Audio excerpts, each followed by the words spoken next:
behind the scenes, it was a small group of people that were doing everything. Welcome back to the GTM podcast. It's your host, Scott Barker. I want to know how this insane growth actually happened.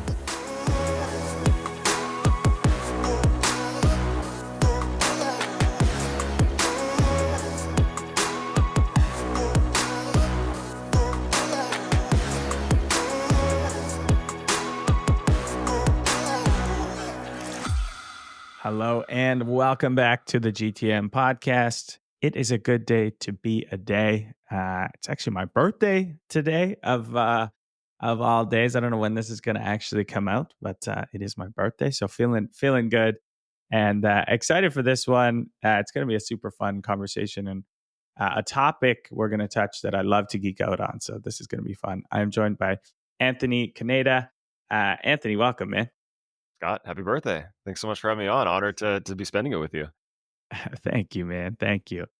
Got some fun plans later on. The team, I guess in the office, I always have like what I call fancy drinks of just like some sort of like kombucha or like bubbly water going on. So I have probably like 60 different types of fancy drinks on my desk. It was nice of the team. But yeah, man. So I want to dive right into it because there's so much I want to cover with you. But I always like to tee it up for the listeners.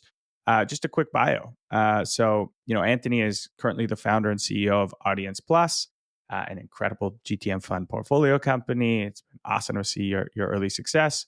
But prior to founding AudiencePlus, Anthony served as the CMO of really some incredible companies like Hopin and Front.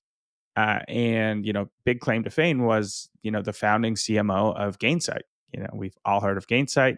Many of us have been customers, where you and the team are credited with really creating the customer success category, which is insane because that seems like such a huge part of the tech ecosystem, right? It's how companies think about hiring and the amount of changes that came with that category creation is pretty wild. And it was really about focusing on human first community building, content marketing, live events, and creative activations that maybe others weren't looking to do. And you kind of developed this new playbook for B2B marketing that before that was super fucking boring. And it kind of fueled the company and went from 0 to 100 mil ARR, which is wild. And then eventually got acquired by Vista Equity at a $1.1 billion valuation. That must have been a wild journey, man. Looking back on that time at Gainsight, does it even feel real? Do you kind of just feel like you almost black out when you're in those high growth environments? Totally. I feel like I'm starting to get to the age where even things like high school and college feel like a movie that I watched a while ago, and Gainsight's starting to blend into that kind of level of experience where one of those weird things too where you don't know when you're in it just how impactful and important the work is, and only in hindsight bias do you look back and wow, we really did something special as a team, as a collective, as a kind of broader community. So yeah, it's kind of wild. It's been now, I guess, 5 years since I've been on the other side of Gainsight, but it feels like a lifetime apart. It's super important to take stock of just how special those moments are. I think when we're young and going through it, in particular my time at outreach, you think you're going to always have this this is just this is normal, and you realize over time no, it's not normal. This is an incredible opportunity that I've been given for not only just the success, but you're forced to level up both your skills and as a human being as fast as the company is growing, which is a very difficult thing to do, but it's a blessing looking back. For sure. No, absolutely. Awesome, man. Well, we'll get into the Gainsight story a little bit more later on in the episode because I want to hear all about the learnings and what you did right, what you did wrong. But before we get there, me and you can probably geek out on this topic for a while. And so I want to dive right in. And it's this idea of owned media, using owned media to really fuel your market motion from really the early stages of your company, all the way through, IPO and the promised land. But let's start at the beginning and maybe give a definition of owned media, because I think I've been in that world, I think, for a while now, but hadn't really heard this term, I think, until you guys started beating the drum. Yeah, and this is one of those conversations that can flip the mic and get kind of a lot of your experience and building Sales Hacker and all the work that you've done kind of at outreach, kind of through the kind of Sales Hacker community, and now of course with Go to Market Now. Um, you know, Owned media is this, like, the language around it is old, but it's something that we've all like studied in textbooks, right? There's like paid, earned, owned, and I think in most of our traditional kind of B2B effort so far, we've put a lot of effort on paid media, of course, through digital advertising, like retargeting, all the work that we've done from that perspective. And from an earned perspective, I kind of bucket things like SEO, social, and of course, PR and other things where we're at the beck and whim of a third party that sits between us and our audience, ultimately. It could be an algorithm. That's the third party. It could be a reporter. It could be whatever. And we've built really good muscle around those two kind of paths to market. But owned media at the heart is more about the relationship, where we now can have a direct relationship between our brand and the audience that we serve. And the media is one part of it for sure. As you were talking about my experience or my Gainsight experience, it comes in the form of content marketing, comes in the form of events, community, effort. And so there's many mediums that drive the relationship, but ultimately the newness here that we're advocating for is to allow brands to subscribe, or audience members to subscribe to brands that they care about. And we're seeing a lot of this trend coming from the consumer context, where things like Substack exist now, where you can follow your favorite journalists and creators. You have Patreon and some other kind of platforms help enable that as well. And we believe in this sort of new world of B2B marketing, where a lot of the tactics that we've done for 2 decades now, again, call it those paid earned tactics, call it inbound marketing or whatever, they're just not working to the same extent that they've used to. And so we need something new. We need a new way that kind of help us pierce through the noise, build real value with our audience. And we believe owned media is kind of the path forward for that. And so again, for those that want a principal example, it's imagine what Sales Hacker meant to the outreach community, where and would love your take on this, where there was relationship developed between the Sales Hacker and then of course outreach brand and your audience of sales professionals, and you were resourcing them. You weren't explicitly selling them things. You were hosting events, and you were investing in building value for the community. And the bet over time is on the other end of that investment of value creation is potentially, for the right cohorts, a commercial relationship. And so we see every company kind of moving down this path in the next, kind of call it, decade of B2B marketing. Yeah.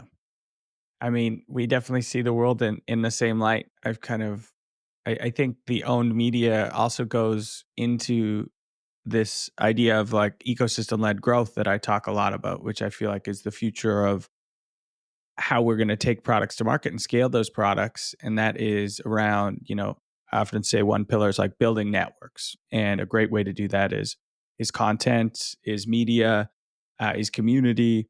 And then, you need to find a way to provide value to those networks that is not your product or your service. And then over time, if you do that well, you're basically going to create enough surplus value that you can detract some of that value, turn it into revenue without killing the thing, And I That's think right. Yeah. part of the thing is that balance between, not trying to commercialize relationships too early is a big one. That's why you do see a lot of like in the outreach Sales Hacker instance, we had two separate brands, and there was very clear lines in the sand of like, hey, you sign up for Sales Hacker, you're not going in the CRM, you're not going on a BDR sequence or anything. And we had really, really firm lines in the sand of those are separate, entities. And this is the media and this is the community. And of course, there's opportunities to prime the market for future launches. And you can invite, target companies of outreaches to a Sales Hacker dinner and things like this, that you can encourage that overlap. But yeah, I think it's going to play a massive role. A question for you, and it's something I think about a lot. So you brought up this idea of, B2B, really just using a lot of B2C tactics. We've always done that. We're just like a few years behind.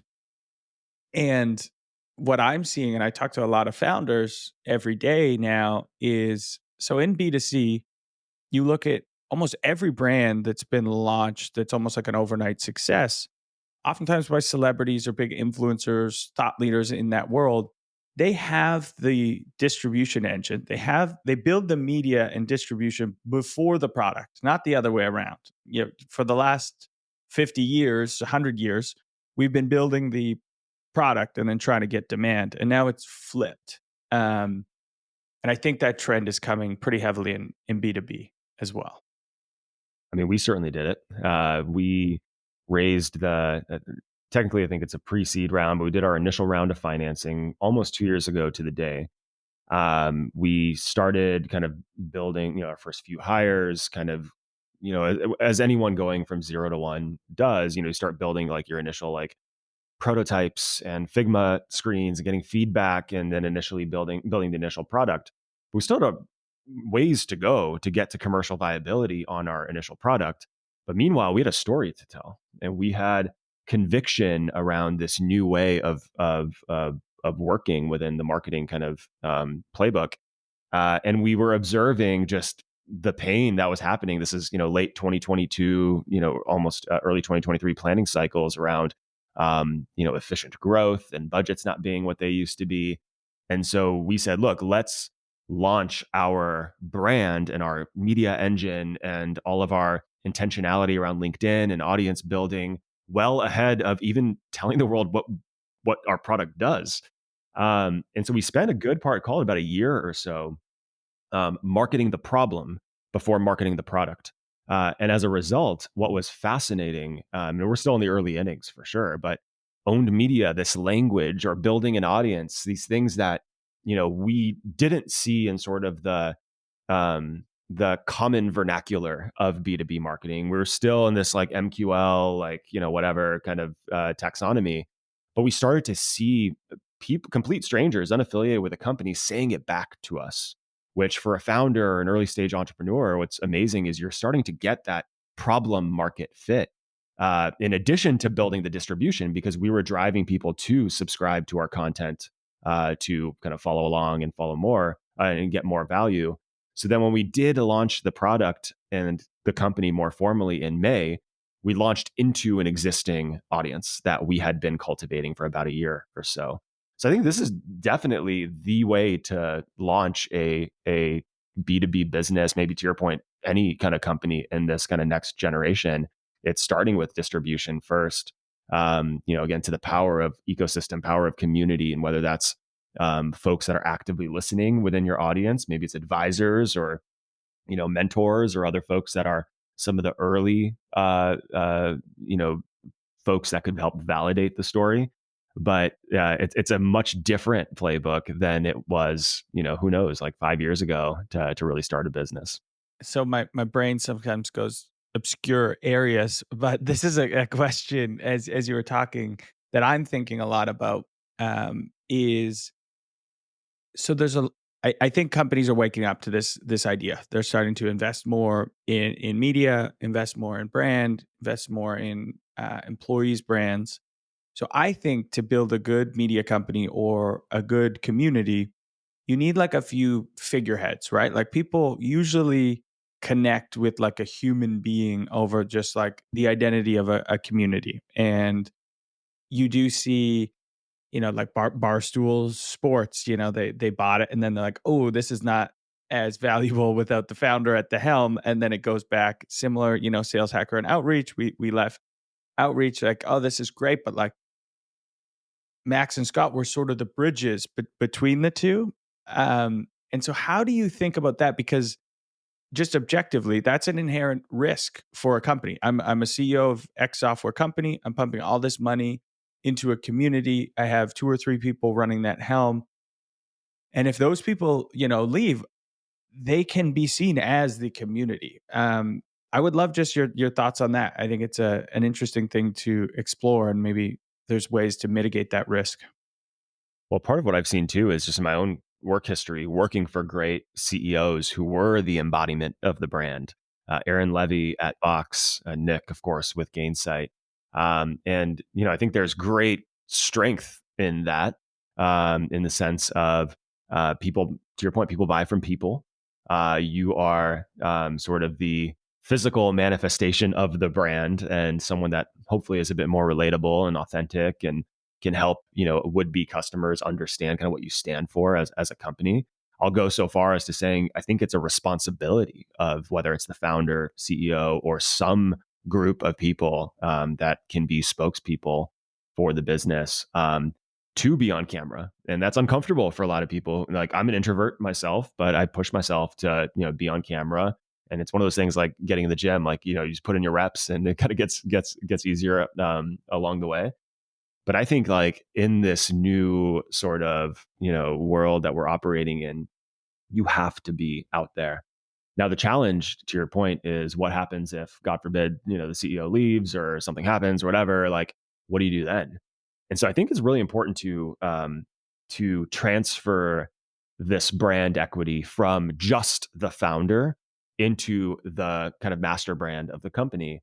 And a part of this is, this vision that I have for the future of B2B brands, where we're almost more like networks. Again, very similar to what y'all are building at Go to Market Now, but you are NBC for your software category. And so Barstool would be another example, more modern example, but your job is to create programming, to find the right voices that are contributing to that broader kind of initiative or practice that you're evangelizing.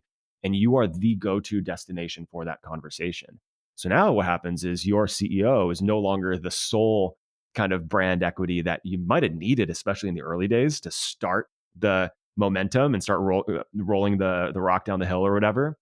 But you're able to start to move that brand equity into a broader network effect where your CEO or your founder or whatever is one character of several who are a part of your storytelling strategy. So you still have a role for that person, but you might highlight other internal voices, seeing some really interesting kind of momentum behind this idea of creators within your employee base. How do you sort of activate those folks? There's some danger maybe to doing that at scale, but there's some real opportunity for getting the right voices to represent the brand. Really exciting about external voices too that are creating content on your network, and by doing so, building equity into your network by sort of transferring their own and negotiating distribution off of their participation. So they're actually blasting the episode or whatever out to their networks too. And those could be customers, partners, the ecosystem, to your point, that you can kind of tap and unlock. So I think it's both fundamentally a core part of the job description of the founder and a real risk if you stop there. You have to be able to invest in transferring that equity into the broader kind of master brand, unlocking other voices to sort of de-risk that, if you don't post one day and leads go down, start to sort of build a more sustainable kind of motion there. I see that vision that you're painting definitely coming to pass, right? It's almost like in your example, AudiencePlus, the company, is like becomes the de facto media engine to talk about this idea of owned media. And you go there when you're trying to build that internally, understand it, stand it up, and then, oh, by the way, if you need help on that journey, we have software that will help you, and then it's not like the other way around of like selling the software and then illuminating the problem. It's like, you know where to come if you have that problem, and we'll help you do it. Yeah, it's super timely and interesting. So I'll share this. So I don't know when this is dropping, but we just did this. we create this cool, like lightweight piece of software with one of our other partners, Cabal, and we're actually dropping it later today. But probably old news when this actually drops. But it really started with this: is we want to talk about ecosystem-led growth. So me and Brian Murray, CEO of Craft, CEO of Cabal, we were like, okay, what is the de facto kind of media resource for this? So we're like, let's do a blog post, like a really long form blog post. So we write this long form blog post, and then we're like, this like, we want to make it like actionable. We want to make it like a template or a playbook that people can just put in their organization. And we're like, but that needs more explaining. Maybe do like a podcast series. And then that got us asking, like, what is the future of media? Because I think even the definition of media is expanding to technology, right? So that's where we ended up getting. It's like, well, instead of telling people about this problem and telling them how we had success with this, couldn't we build a lightweight piece of software that showed people how to do it and guided them through it? And so that's where we landed. And I think tools like that, like these little, like technology is getting easier and easier to create. So I think there will be a future of media that looks a lot more like guided journeys and software than, blog posts in the future. For sure. Yeah. Yeah. I think that the calibration point is like, what's going to create the most value for our audience, and an appreciation that you've got a plethora of, different expectations or learning styles or, biases towards how value is, consumed, or how they get to that kind of moment. For some people, they love to read. They might love the blog post and, want to sort of read through it. Others might not have read a blog post in like a year, and it's all about short form video and what's coming in the feed. Others want to like plug a podcast episode in and drive and just kind of tune out and kind of, have that sort of companionship that comes with listening along to a conversation. And so I think it's really compelling to say, well, there's, the list is only going to grow in terms of the formats of media, as well as those things are introduced. Even now, I don't know where you stand on the whole Apple Vision Pro thing, but there's like even new like things happening all the time. Where do we start, and how do we prioritize these things? But how do we, try to give our audience the, many different means of consumption to this value that we're trying to kind of create?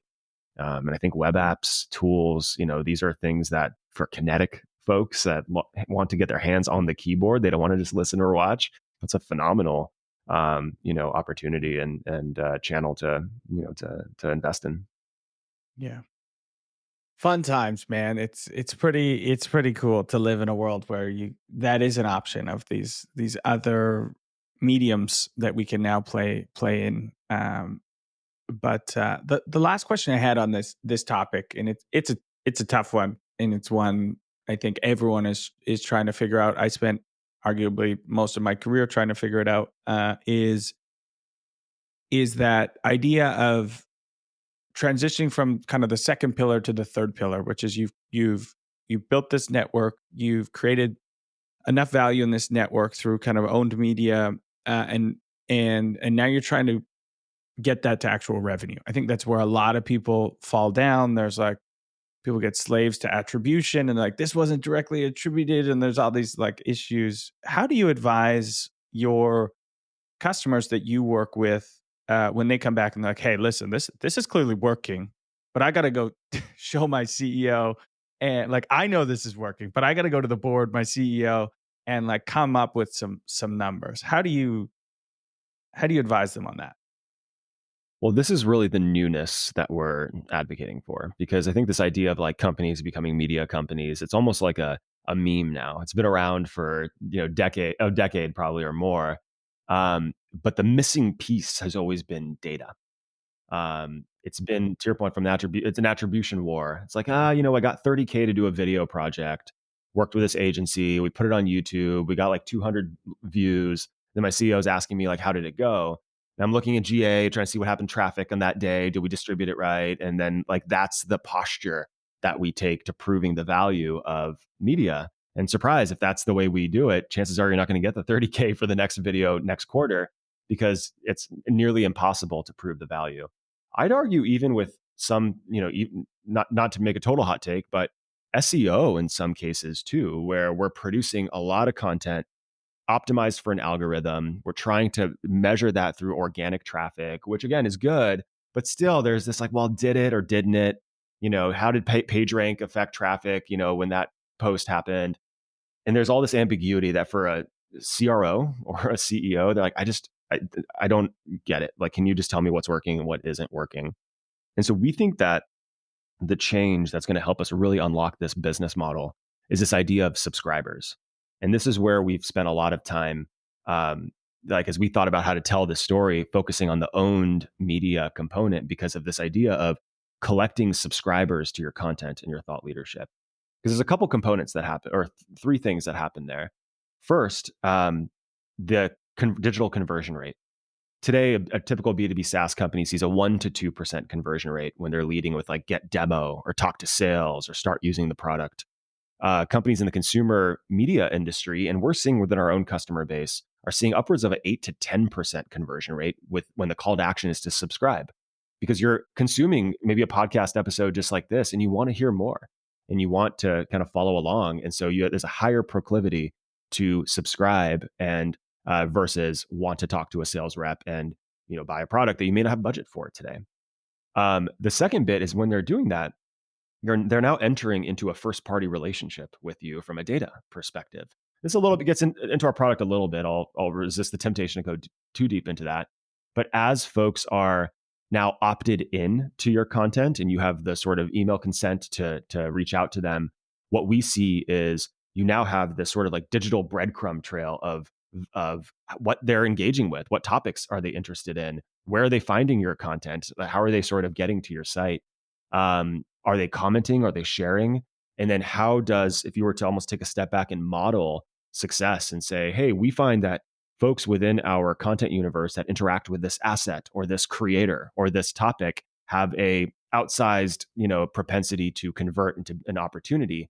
How do we then sort of strategically kind of build that journey for folks that are within that kind of persona set to help move them kind of further down the field? And of course, if all the data is first party, then you can tell a much better attribution story. You're not guessing on, all right, Spotify is telling us this or YouTube's telling us that. I think that did something to traffic. So I think that's sort of how this goes from just a really fun conversation that gets a lot of likes from like early believers on LinkedIn when we share the short form clip to fundamentally how marketing teams hit their pipeline targets this year.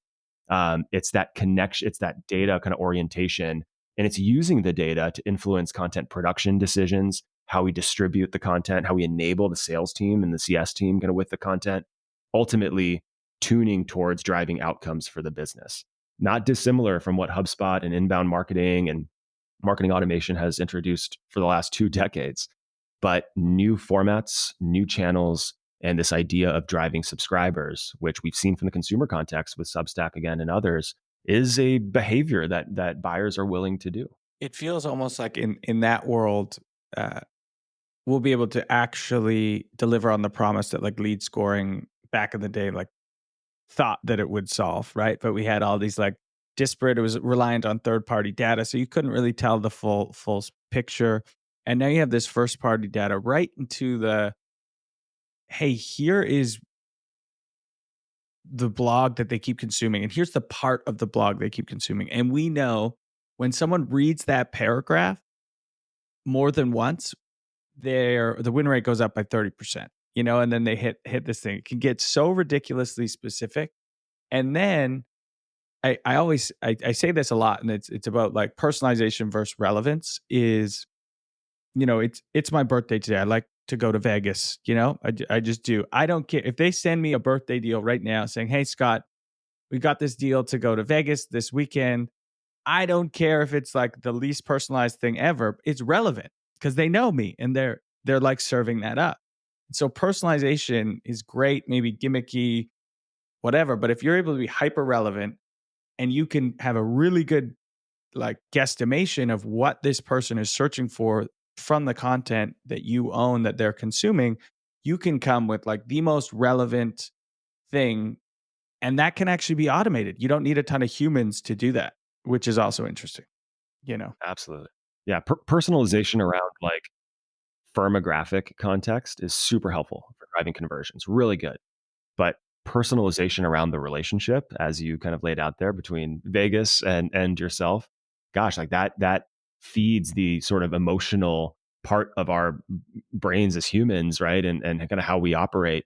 And I think that, for too long we've discredited that part of the buying process that is much more emotional than it is just rational, right? Or walking down kind of a feature function checklist. So deeply believe this is kind of the next generation of marketing, and it's a lot of fun too. It feels like like you're doing the right thing, and the right thing turning into business is always a positive signal. And you are doing the right. You're also able to serve up content that people really want. We were just doing our best as marketers for so long of like, all right, well, we think people will read this ebook, and it just sat in a specific folder for 7 months and then got deleted. And now this is you can use what people are ingesting and serve them up more and more relevant content. But anyway, as I preface this whole conversation, we could probably geek out on this for hours, but I do want to go back to kind of your time at Gainsight, because not everyone gets a run like that. And I know there's a really kind of cool story that kind of kicked off this incredible journey. And we love stories on the GTM podcast. So would love to, fly you back, in a time machine to that period of your life, and just share a little bit about that time period. Yeah. Yeah. So my original career background, I was in sales. I was an SDR at Box. It was my first job out of college. I moved into BD and was doing kind of partnerships and trying to figure out kind of what I wanted to be when I grew up, really. And had a good run with a company called Live Office, where Nick Maida was the CEO before joining the company that would become Gainsight. BD manager, 22 years old, like whatever. But did some pretty good work there. And then had sort of this family tragedy. I can literally picture where I was. Drove down to Los Angeles, where I'm from originally, and was driving back up to the Bay Area where I was living after the Live Office acquisition. And it was a Sunday night. It was dark for those that have driven the 5 from LA to San Francisco or back. I was coming out of the Grapevine, where there's like bad cell phone reception, kind of sketchy, like semis, the whole thing, trying to stay focused. And I get a call from Nick Maida. And this is like a Sunday at, like 7 p.m., which whoever calls you on a Sunday at 7 p.m., like there's something behind that phone call. You pick up that call, let alone it being kind of Nick. And so thank God we had cell phone reception, because he was sort of walking me through that he was stepping into this new company. It was called a different name at the time, but that would become Gainsight, and wanted to see if I was interested in learning more. And they could have sold like widgets. I don't care what they were selling. I would have said yes, because for those that now have know Nick well, he's a values driven leader, cares deeply about culture, the kind of person I'd kind of follow blindly into the dark. And so I was sort of preparing to take on like either a sales-ish leadership role or product, actually, which I was spending some time at sales at Symantec doing. And he was like, "What do you think about marketing?" And I knew nothing about marketing. It was all sort of first principles, fake it till you make it. But he saw something in me that I didn't see in myself. And now, I guess 15 years or so later, feel like I've kind of found my calling. But a lot of that came from an external, voice, and someone that, again, saw a skill set that I think he says there was a presentation I gave at Live Office as a BD manager, 22 years old, that stuck with him. And so I was on his list to call. So it's funny how those little life moments could literally change everything for you along the way. That was certainly my story. That's such an incredible skill for a leader to have, is being able to see a version of someone that they can't see for themselves yet. And I imagine It's that's unreal. Yeah. I imagine that's formulated I bet you look for that a lot as now being a leader yourself and leading large teams. I bet Yeah. you've not shied away from giving people, opportunities that maybe on paper they might not look perfect for. For sure, and we're doing it too. I think it's man, I don't know if it's a skill that you can learn or if it's just something innate in you. I think in some cases I've gotten it right. In other cases I've gotten it really wrong as well.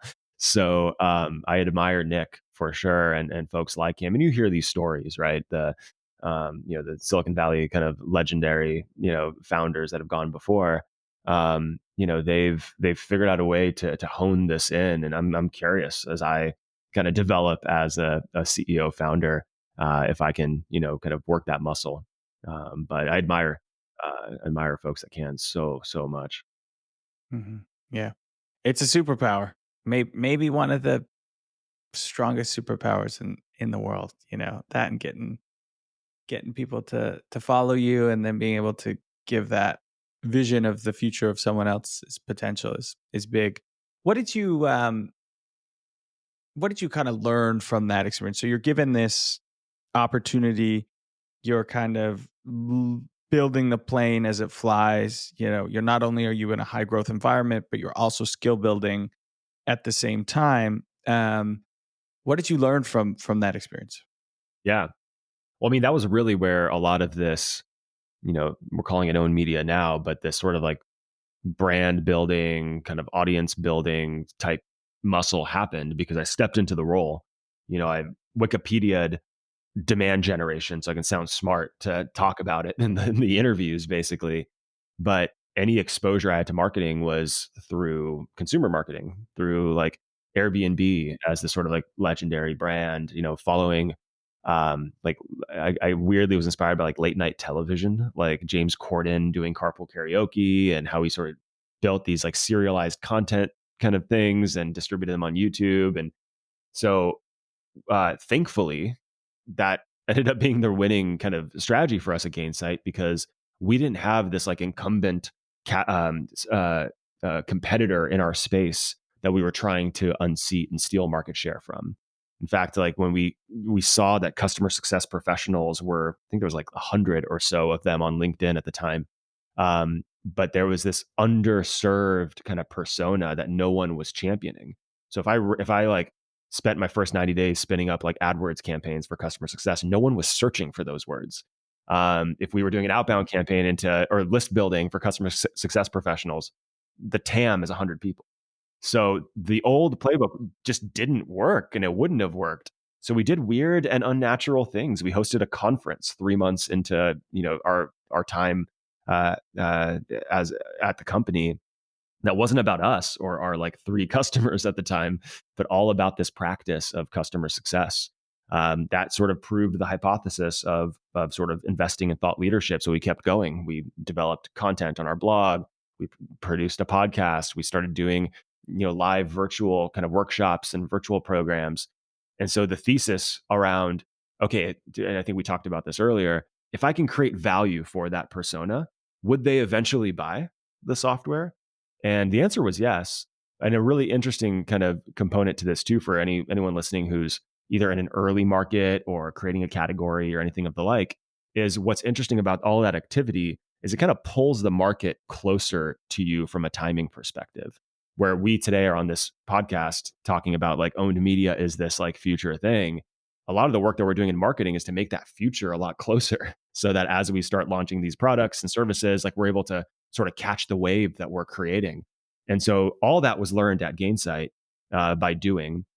And it sort of became this playbook that I brought with me to Front and Hopin. And ultimately, I think it's becoming the dominant like marketing strategy going forward, which is why I'm sort of hanging my hat on this as the next generation of marketing and building a platform to help power it. So all that came from that phone call on the grapevine back in 2013, and very grateful for it. Amazing. You said something there that I loved, and it's this idea of marketing pulling the way you see the future closer, and that's kind of marketing's job, right? The CEO can go create this vision of the future, and it's marketing's job to pull that vision closer. I think that's a great way to describe the function of marketing. The other thing that I wanted to quickly talk about is what were what were some of the hiccups? What did you do wrong? Because brand is also, it's hard. We talked about it. It's hard to quantify. You make big bets. Some work, some don't. Where did you go wrong? And it could be personally, it could be professionally. If you were to go back, what would you do a little differently? Yeah, I mean, the one that jumps out in the Gainsight story is a lot of that pulling the future forward motion became like the problem that we were obsessed about as a company, as a marketing team within the company. So what did that mean? We had like amazing events, like bigger, larger than life brand, really thought deeply about NPS and and creating a great experience. But it took us too long to go all in on product marketing. And so the challenge was we sort of like were slower to monetize, maybe not the full wave, but the sort of build up to the momentum. And so, not sure how much this, I don't think this is confidential, but like a lot of the very early days of Gainsight was like, the early adopter kind of curve on the, Jeffrey Moore kind of adoption life cycle chart. And then when we got to the chasm, we hadn't built enough equity in the software, in the platform to capture the attendees to our conference, if that makes sense, and the subscribers and the listenership within our audience. And so we then invested in it quite a bit. And ultimately were able to catch the wave as customer success became more mainstream. Really, as I left the company, a lot of this happened in the years since too. And so I think that my biggest regret was not investing in product marketing earlier, talking about how the category matters and you can do it and you can operationalize that practice in a number of different ways, but you could do it better using our technology. And here's why. That's the bit that I think we were slower to pour resources into. And so we're trying to fix that a little bit at AudiencePlus, probably later that even already than I'd like to be. But I think for any company that is leaning into brand, make sure that the content, the messaging, all of this is pointing back to your software, at least implicitly, maybe not directly, such to like sacrifice that trust, but make sure you can tell a story on the kind of brand messaging all the way from your products all the way up to something more aspirational, but connect it back so that you can, when the time's right, monetize and actually sell software, which ultimately is what we're accountable to on the other end of any media intention we might have. Yeah, that's a great call out. You don't want you can do this too well. You can do these strategies we're talking about like too well, and then your brand can outpace your product story, your product messaging. And so that's the word of some advice. Don't do what we're talking about too well, and not have the, exactly. the other pieces in play. The worst thing that could happen if you're trying to become a media company is that you'll actually become a media company. Like, you do not want that. You are a software company, but you're acting like a media company. It's important to not lose sight of that. It's a brutal time to be a media in the pure play media business today. So yeah, for sure. Okay, this has been awesome, man. Thanks for sharing your story and a ton of great nuggets. I want to wrap up with 2 questions. Always keep them the same. They're intentionally vague, so you can reiterate something that we talked about or something totally different. First question is, what is one widely held belief that revenue leaders or founders believe to be true that you think is bullshit or no longer serving us today? I think it's a weird time to ask that question in marketing because nothing's working. Like everything we thought we knew is no longer like actually everything working. Is bullshit. Is that the answer? Everything's bullshit. Exactly. End of sentence. So literally that's the big one. But I think where I'm second guessing strategies, it's like, okay, we're at the point of scaling an SDR team, like hiring our first SDR, starting to build that. What does outbound look like in this world where there aren't, active projects or budgets for a lot of technology purchases? SEO, like, am I really going to spend the next 2 decades or whatever, like working on this SEO thing where we've got real needs like in quarter right now, and I've got one content person that could work on that. So I think that Sangram actually posted something really interesting this week. If you guys know Sangram, fantastic marketer, bringing a first principles approach into everything in 2024 is probably a good idea. Because I would argue, we talked about how you build a company, but how you generate pipeline, it's not the same anymore. And all of us have some ideas, and hopefully you consider owned media in this conversation as one idea of that. But you got to like really put this stuff to test and figure out what's going to work for you, because the only thing that won't work is the same thing that we've done for the last couple decades. It's a good answer. Probably the most honest answer we've had in a long time. What's BS? Fucking everything. Now that I've pressed everyone. Yeah.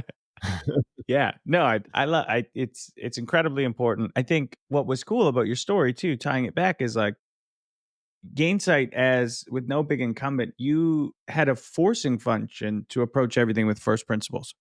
Your first principles because you're new to marketing, and then because there's no playbook or incumbent that came before you, you were forced into first principles thinking. So, you did that journey and lived that, and it was successful. And I think people need to do that again in this environment, with other tailwinds like AI, and we didn't even get into that rabbit hole, but like that's changing absolutely every tactic that we used to run as well. All right, on the tactic front, everyone's looking for things that happen to be working. What's one tactic or strategy that's working for AudiencePlus right now? Yeah, I mean, I think we actually recently started looking at our pipeline, sort of what's working, how are we kind of driving customers. And, what's interesting is like, I think over 60% of our customers are coming through, this is going to sound self-serving, but it's true, like through our media efforts. And not just, and when we say that, what I mean is like, we've hosted events like a road show that we did with fellow portfolio companies like Mutiny and others. We've done a CMO event just for CMOs, where the topics were not about our products at all, but all about like the current kind of state of the profession. We have like a newsletter program, all of these things where we're trying to just resource our target buyer. And what's interesting is even folks that aren't yet in market to buy, when they are ready, they've sort of self-selected hand raised and have come to us. And so I think it was 60 to 65% of all of our deals were sourced through something like either events or content, which for a company that's only been selling for 3 quarters, it's been fascinating to see just kind of how quick that feedback loop can be versus the traditional kind of brand investments that take a long time. So that's what's working for us. Thankfully, that's again kind of a strategy we believe in. But plenty of other learnings on what isn't working. But that's one that we're we're going to look to double down on this year. I love that. 60%. That is a high number, and in a quick period of time. So kudos to you and the team. Well, man, thanks for hanging out with me today. That was super fun. Appreciate all the knowledge you dropped.